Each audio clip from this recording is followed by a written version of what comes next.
Anda masih di Kabar Pagi, pemirsa. Ketua KPK Firly Bahuri resmi ditetapkan sebagai tersangka atas kasus dugaan pemerasan kepada mantan Menteri Pertanian Syahrul Yassin Limpo. Penetapan tersangka dilakukan oleh Ditreskrimsus Polda Metro Jaya usai melakukan gelar perkara di Polda Metro Jaya Rabu malam.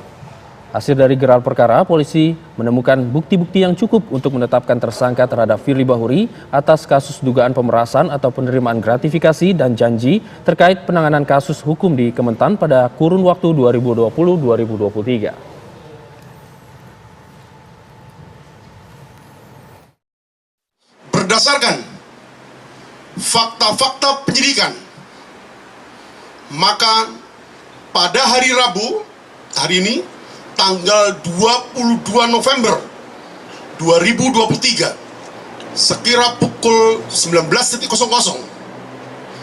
bertempat di ruang gelar perkara di Ditreskrimsus Polda Metro Jaya, telah dilaksanakan gelar perkara dengan hasil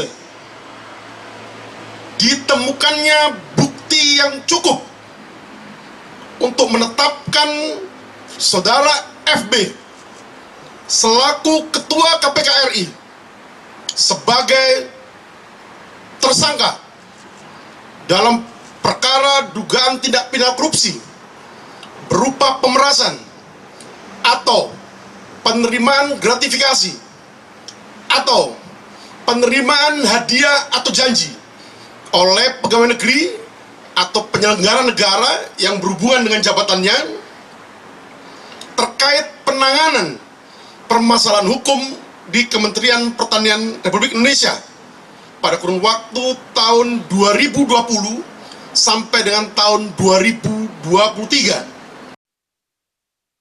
Tahu bagaimana respon dari KPK terhadap penetapan Firly Bahuri sebagai tersangka? Kami sudah bergabung dengan reporter Aurelia Zafira di gedung KPK. Selamat pagi Aurel, silakan laporan Anda.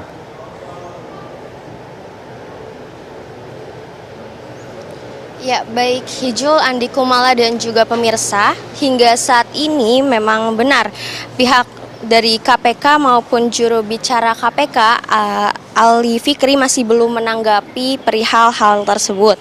Penetapan tersangka Ketua KPK Firly Bahuri dan juga adanya konversi pers mengenai hal tersebut.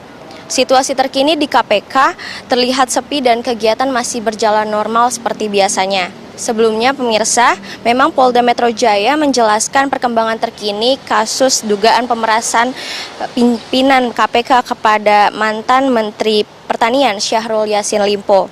Polisi resmi menetapkan Ketua KPK Firly Bahuri sebagai tersangka kasus tersebut pada malam tadi. Direktur